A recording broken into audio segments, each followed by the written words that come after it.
Saludos a mis estudiantes del curso de Español Básico 3102. Hasta ahora, en lo que va de verano, hemos estudiado la comunicación, el diagrama de la comunicación, las funciones del lenguaje, la literatura, las funciones de la literatura, lo que es poesía con las diversas figuras literarias, y también se han analizado algunos poemas. Hoy vamos a comenzar con otro género, que es la novela. La clasificación que yo uso en este curso es la clasificación de géneros literarios de Juan Luis Onívas Morales. Según Juan Luis Onívas Morales, los géneros literarios son la novela, el cuento, que ambos son géneros narrativos, el teatro-drama, la lírica-poesía, el ensayo y la épica. Esta información toda está en PowerPoint. Toda esta información está contenida en la presentación de PowerPoint y en el PDF. Yo sencillamente voy a aclarar, hacer hincapié en lo que entiendo que son los puntos más importantes. Vamos entonces a hablar de lo que es la novela. Los objetivos de esta presentación son definir el término novela, identificar las características de este género, reconocer los momentos relevantes de su trayectoria y destacar los elementos estructurales de la novela.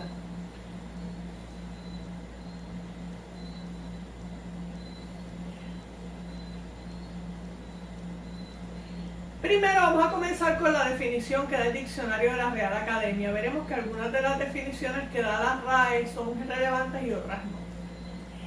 El término novela viene del italiano novela, que significa noticia, relato novelesco. Es una obra literaria en prosa en la que se narra una acción fingida en todo o en parte, cuyo fin es causar placer estético a los lectores con la descripción o pintura de los sucesos o lances interesantes de caracteres de pasiones, y de costumbres. Así que es en prosa y es ficción. Número 2, hechos interesantes de la vida real que parecen ficción. 3, ficción o mentira en cualquier materia. Esta cuarta definición no es relevante.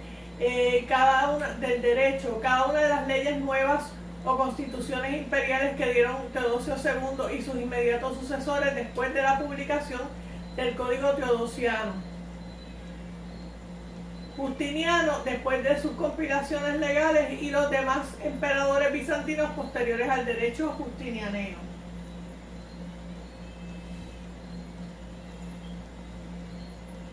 Ahora se mencionan algunos tipos de novelas. Yo voy a resaltar las que son más relevantes para efectos del curso. La novela bizantina es un género novelesco de aventuras que se desarrolló en España principalmente en los géneros 16 y 17 a imitación de autores helenísticos. Cuando hablamos en la literatura española de los siglos XVI y XVII, Renacimiento y Barroco, estamos haciendo alusión al siglo de oro, que no cubrió exactamente todo el siglo XVII, sino que se considera concluido con la muerte de Pedro Calderón de la Barca en 1681. Novela de caballería, libro de caballerías, y aquí hay que hacer una salvedad. Don Quijote no es una novela de caballería, sino que es una sátira de las novelas de caballería. Don Quijote es una multinovela, tiene novela bizantina, tiene novela morisca, etcétera, etcétera, pero no es una novela de caballería. Seguimos. La novela gótica es la variedad de relato de misterio y terror que aparece a finales del siglo XVIII. La novela histórica, la que desarrolla su acción en épocas pasadas con personajes reales o ficticios. La novela morisca, relato cultivado en España, en la España del siglo de oro, que idealiza las relaciones entre moros. Los moros son los árabes y los cristianos.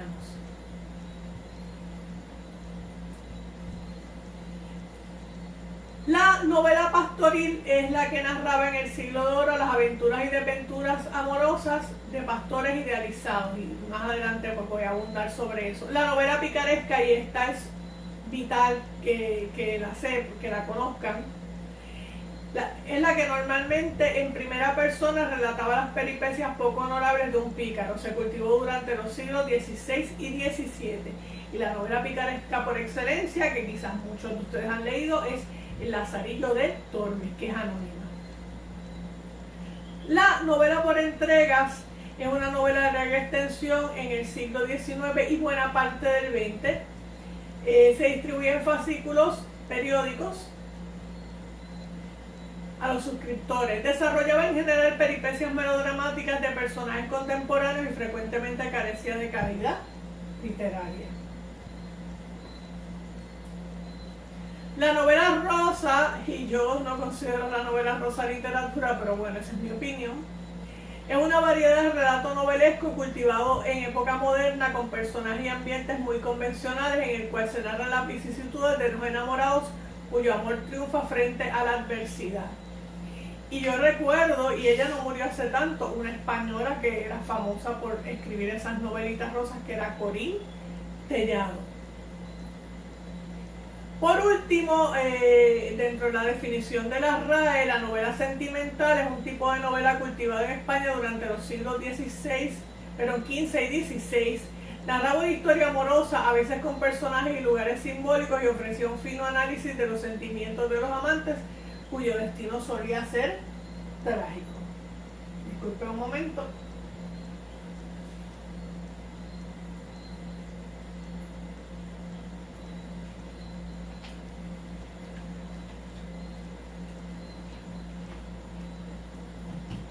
Continuamos con las definiciones.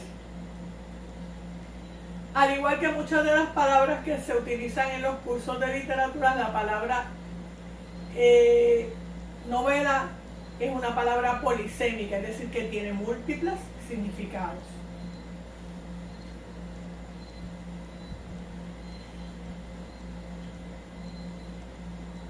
Proseguimos.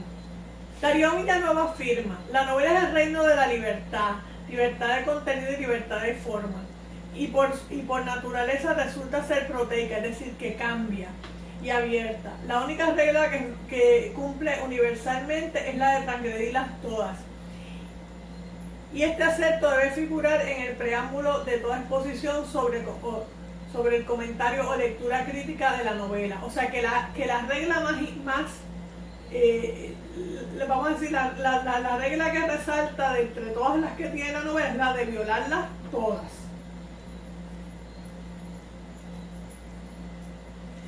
Camilo José Cela, que fue un escritor español, nació en 1916, murió en el año 2002, Premio Nobel de Literatura en 1995, conocido por obras como La familia de Pascual Duarte y La Colmena. Comenta sobre el particular. Novela es todo aquello que editado en forma de libro admite debajo del título y entre paréntesis la palabra novela.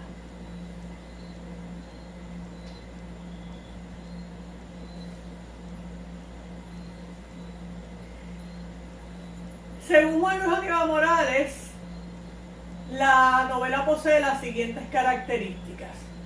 Es una narración, puesto que el novelista cuenta una historia. Tanto el cuento como novela son géneros narrativos. Dicha narración es en prosa. La historia narrada también es ficticia. Tiene cierta extensión. Bueno, la novela tiene cierta extensión, pero no todo escrito literario que tiene cierta extensión es una novela, así que cuidado con eso. Relata un acontecimiento ordinario de la vida, trama. Hay unos individuos que llevan a cabo la trama, que son los personajes. Los hechos ocurren en un lugar, espacio y una determinada época, tiempo. La historia ficticia se estructura lingüísticamente en un discurso con unas técnicas narrativas.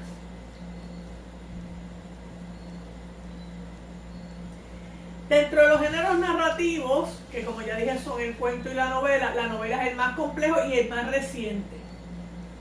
Tanto la novela como el cuento son dos formas características del género épico.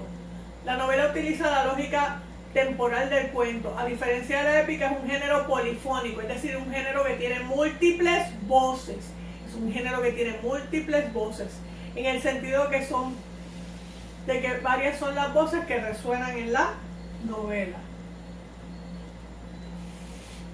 Como dije, la novela es el más complejo y el más tardío o más reciente de todos los géneros literarios. Aunque tiene precedentes en la Edad Antigua, no logró implantarse hasta la Edad Media. Vamos a los precedentes. Existe toda una tradición de largos relatos narrativos en verso propios de las tradiciones orales como la sumeria, la epopeya de Gilgamesh y la hindú, Ramayana y Mahabharata. Siempre tengo problemas con ese nombre. Dos géneros aparecen en la época helenística y se retomarían en el Renacimiento y está en el origen de la novela moderna, la novela bizantina Heliodoro de Mesa y la novela pastoril Daphne y Chloe de Longo.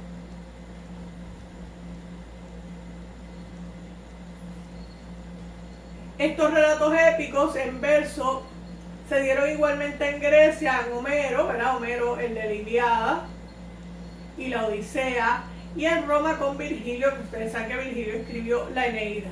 Es aquí donde se encuentran las primeras ficciones en prosa, tanto en su modalidad satírica con el Satiricón de Petronio, las increíbles historias de Luciano de Samosata y la obra protopicaresca de Lucio Apuleyo, El asno de oro. Pasamos a la Edad Media. En Occidente, en los siglos XI y XII surgieron los romances, que eran narraciones en ficción en verso y se llamaron así por estar escritos en lenguas romances. Una lengua romance es aquella que viene del latín, que era la lengua que hablaban los romanos. Por ejemplo, el español es una lengua romance.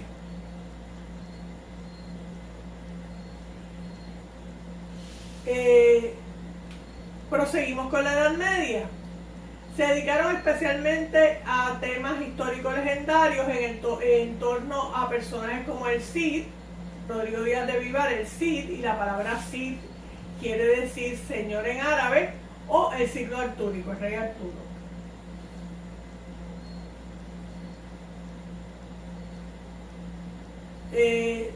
Todavía en la Edad Media, la novela de Genji Monogatari de Murasaki Shikibu es una obra clásica de la literatura japonesa y está considerada como una de las novelas más antiguas de la historia.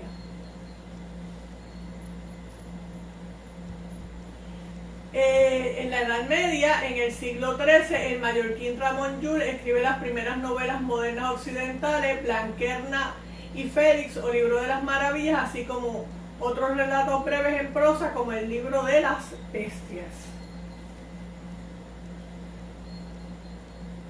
En los siglos XIV y XV surgieron los primeros romances en prosa, largas narraciones sobre los mismos temas caballerescos, solo que evitando el verso rimado, y aquí se encuentran origen los libros de caballería. Ya mismo vamos a hablar de eso. En la Edad Media, en China, se escriben dos de las 4 novelas clásicas chinas: El romance de los 3 reinos en 1330 de Lu Guangzhong y la primera versión de A la orilla del agua de Xi Naiyan.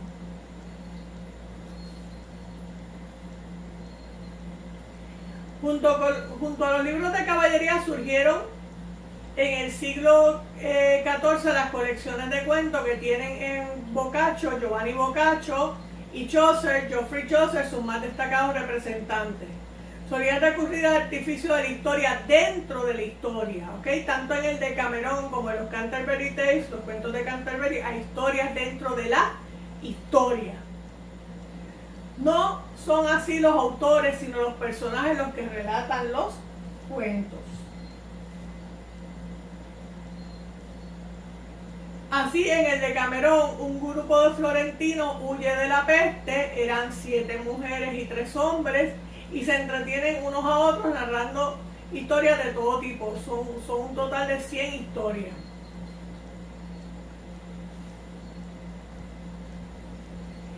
Los cuentos de Canterbury, o en inglés Canterbury Tales, son unos peregrinos que van a Canterbury a visitar la tumba de Thomas Becket, y cada uno escoge cuentos que se relacionan con su estado o su carácter.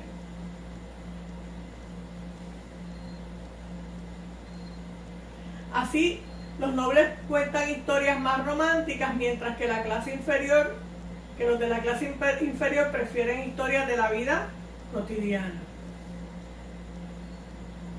De esta forma, los verdaderos autores Geoffrey Chaucer y Giovanni Boccaccio justificaban estas historias de trampas y travesuras, de amores ilícitos e inteligentes intrigas en las que se reía de profesiones respetables o de los habitantes de otra ciudad. A finales del siglo XV surge en España la novela sentimental como última derivación de las convencionales teorías provenzales de amor cortés. La obra fundamental del género fue Cárcel de Amor, de Diego de San Pedro. Y esta novela, lo que hace Diego de San Pedro es comparar el amor con una cárcel. O sea, la cárcel es una alegoría de lo que es el amor. Y aquí entonces se ve la relación entre la literatura y la arquitectura, porque recuerden que la literatura está ligada prácticamente a todas las bellas artes.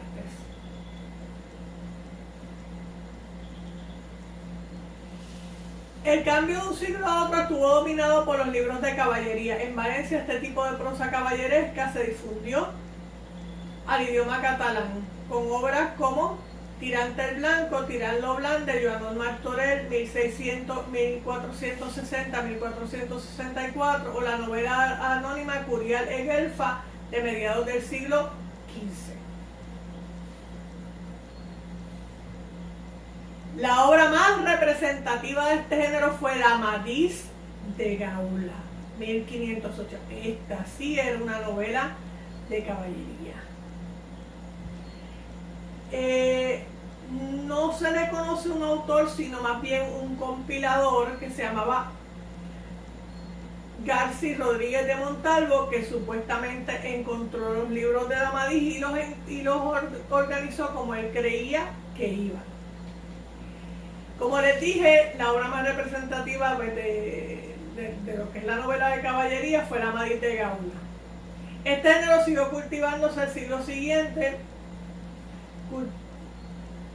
con dos ciclos de novelas, los Amadises y los Palmerines. Así que novela de caballería, Amadís de Gaula. Vamos entonces a la Edad Moderna, el siglo XVI. La difusión de la imprenta incrementó la comercialización de las novelas y romances. O sea, una vez se inventa la imprenta y se difunde, pues es más fácil, ¿verdad?, la impresión de libros, pero aún así siguen siendo costosos. También hay otra situación, que no todo el mundo sabía leer y escribir. Como decía, aunque los libros impresos eran caros, la alfabetización fue más rápida en cuanto a la lectura que en cuanto a la escritura, pero había mucho analfabetismo.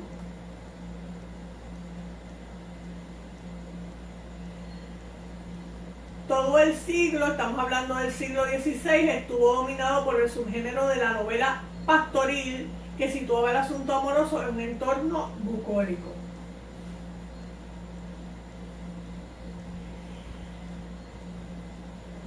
La novela pastoril puede considerarse iniciada con la Arcadia de 1502 de Jacopo Sannazaro y se expandió a otros idiomas como el portugués, Menina Moza, 1554 de Bernardín Ribeiro, o el inglés, La Arcadia, 1580 de Sidney. Y generalmente eran pastores idealizados, eran personas que pertenecían a la nobleza y se cansaban de la frivolidad de palacio y se iban al campo a vivir la vida sencilla.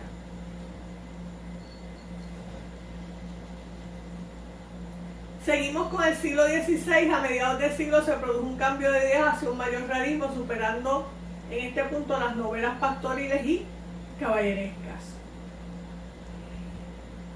Así se advierte en el Gargantúa y Pantagruel de François Rabelais y en la vida de Lazarillo de Tormes y de sus fortunas y adversidades, 1554. Origen esta última de la novela picaresca y es anónima. Pero usted no tiene que saberse ese título completo, con saber el Lazarillo de Tormes, pues está bien. ¿Qué pasa? El Lazarillo fue una obra de mucho impacto. El Lazarillo fue una obra de mucho impacto y eso dio paso a la tradición de la novela picaresca tanto en España como en América. Algunas de estas novelas picarescas, ¿verdad? Aparte del Lazarillo, eran El Guzmán de Alfarache de Mateo Alemán y El Buscón de Francisco de Quevedo. Ahí tienen un enlace, ¿verdad? Si quieren ver, hay una película basada en El Lazarillo de Tormes. Seguimos en el siglo XVI. En Oriente se escriben una de las 4 novelas clásicas chinas, la segunda versión de La orilla del agua, 1573 de China Yan, y luego Guangzhou y Viaje al Oeste, 1590, atribuida a Hugo Chenggen.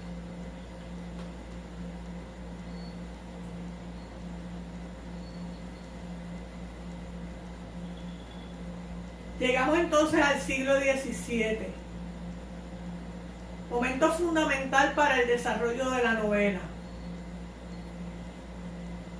La novela moderna como técnica y género literario está en el siglo XVII en la lengua española, siendo su mejor ejemplo Don Quijote de la Mancha, cuya primera parte se escribió en 1605 y la segunda parte en 1615, un año antes de la muerte de su autor, Don Miguel de Cervantes Saavedra, que nació en 1547 y murió en 1616.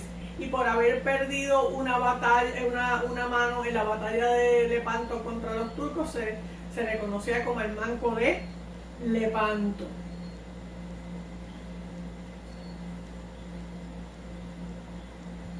Se considera,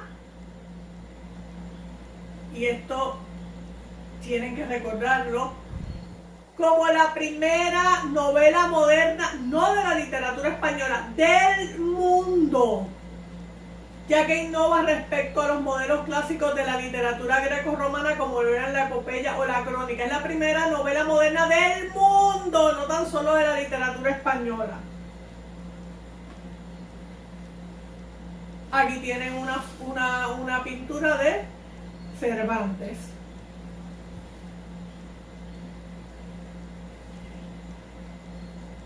Cervantes incorpora ya una estructura episódica según el propósito fijo, premeditadamente unitario. Se inició como una sátira del Amadís, que había hecho que Don Quijote perdiera la cabeza. Abronzo Quijano perdió la cabeza por estar leyendo novelas de caballería. Recuerden, Don Quijote es una sátira de las novelas de caballería. Los defensores del Amadís criticaron la sátira porque apenas podía enseñar algo. Don Quijote ni ofrecía un héroe al que emular, ni satisfacía con bellos diálogos. Todo lo que podía ofrecer es hacer burla de los ideales nobles. Don Quijote fue la primera novela auténticamente antirromance de este periódico. Gracias a su forma se desmitifica la tradición caballeresca y cortés. Representa la primera obra literaria que se puede clasificar como novela.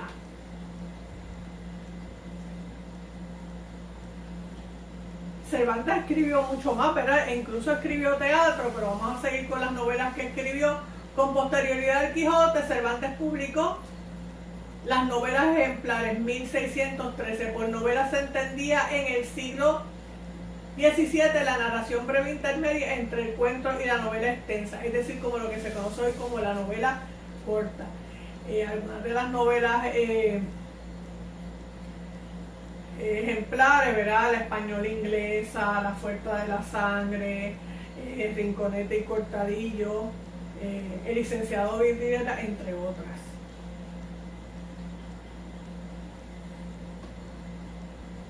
Las novelas ejemplares de Cervantes son originales, no siguen los modelos italianos. Y frente a la crítica al Quijote, que se decía que no enseñaba nada, pretendían ofrecer un comportamiento moral, una alternativa a los modelos heroicos y satíricos. De todos modos, las novelas ejemplares siguieron suscitando críticas. Cervantes hablaba de adulterio, celos y crimen. Si estas historias proporcionaban ejemplo de algo, era de acciones inmorales. Los defensores de la novela respondieron que sus historias proporcionaban buenos y malos ejemplos. El lector podía aún sentir compasión y simpatía con las víctimas de los crímenes y las intrigas si se narraban ejemplos de maldad.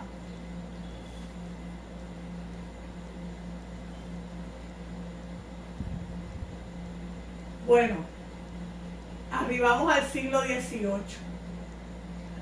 Los novelistas del siglo XVIII defienden la novedad de su forma de novelar en cuanto a que el género plantea en esta época la obligación documental de la sociedad y el relato de las distintas clases sociales, sobre todo la burguesía.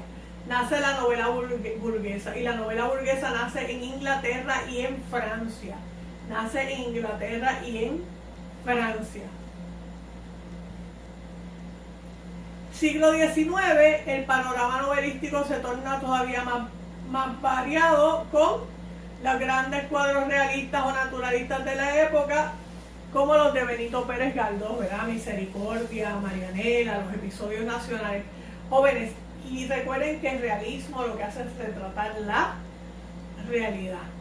El naturalismo también retrata la realidad, pero es de una manera más cruda, más gráfica. Así que el panorama novelístico se torna más variado en el siglo XIX con los grandes cuadros realistas y naturalistas de la época, repito, como los de Benito Pérez Galdós. También tenemos las novelas históricas, las novelas de ideas, las novelas fantásticas o sobrenaturales, las novelas psicológicas y las novelas de aventuras. Siglo XX. Durante el siglo XX la novela alcanzó su máximo desarrollo en cuanto al surgimiento de nuevos temas y técnicas narrativas. Algunos de los temas son la epopeya de la memoria, la angustia existencial, la problemática personal, la experiencia humana captada a través del lenguaje, la decadencia de la civilización burguesa y la heroica resistencia del ser humano ante el asedio del mal. Vamos al siglo XX con el realismo mágico o lo real maravilloso. Y yo estoy aquí simplificando bastante, esto es mucho más complicado. Pero el realismo mágico es, si usted ha leído 100 años de soledad, o por lo menos algunos pasajes de 100 años de soledad, en Macondo ocurrían cosas fantásticas y eran parte de lo diario, de lo cotidiano. Sin embargo, pasaban cosas normales y se tomaban como maravillosas. Por ejemplo, como cuando los gitanos trajeron el hierro a Macondo. Pero las mariposas amarillas perseguían a Mauricio Babilonia y eso era parte de la vida de ellos. Y estoy aquí simplificando bastante.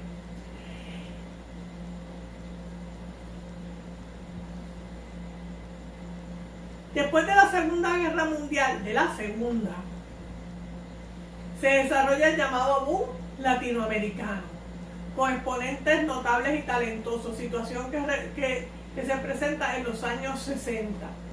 Alcanza su apogeo en la década de los 70 y a principios de los 80. Y cabe señalar que al igual que el modernismo, pero el modernismo es más bien de finales del siglo XIX, principios del XX, tanto el boom como el modernismo son movimientos literarios netamente hispanoamericanos. Y también se puede decir que son netamente latinoamericanos, que el caso del boom es netamente latinoamericano.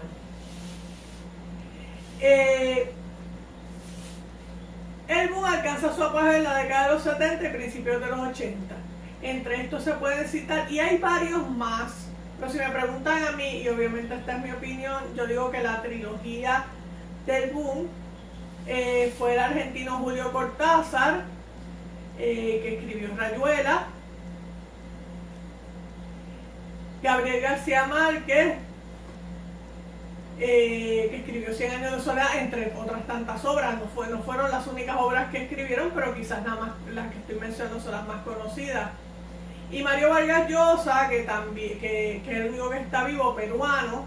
O sea que tenemos Julio Cortázar, él nace en Bélgica, pero se considera argentino. García Márquez, que era colombiano, y Vargas Llosa, que todavía está vivo, como les dije, y es peruano. Vargas Llosa escribe La ciudad de los perros, Pantaleón la visitadora, La tía Julia y el escribidor, entre otras tantas novelas. Aquí hay unos cuantos datos curiosos. Cabe señalar que tanto el colombiano García Márquez como Mario Vargas Llosa, que es peruano, recibieron el Premio Nobel de Literatura. El primero fue galardonado en 1982, García Márquez, y el segundo en 2010. Otro dato curioso es que la mejor obra teórica sobre la obra del colombiano la escribió Vargas Llosa, que es García Márquez, Historia de un deicidio. También hay unos chismes de que ellos se pelearon y se entraron a puños por cuestiones de mujeres, pero eso no es importante para efectos de la clase. ¿Verdad? Llama la atención, pero bueno. Aquí tienen unos enlaces que pueden leer, y también tienen un documental sobre lo que es el boom latinoamericano. Deben leer el PDF que está en Moodle, que también contiene básicamente esta información, y deben leer y traer para la próxima clase la novela Buffet de la doctora Ivonne Denis Rosario, que está a la venta en la librería Mágica. Esta es la clase acerca de la novela. Si tienen alguna pregunta o comentario,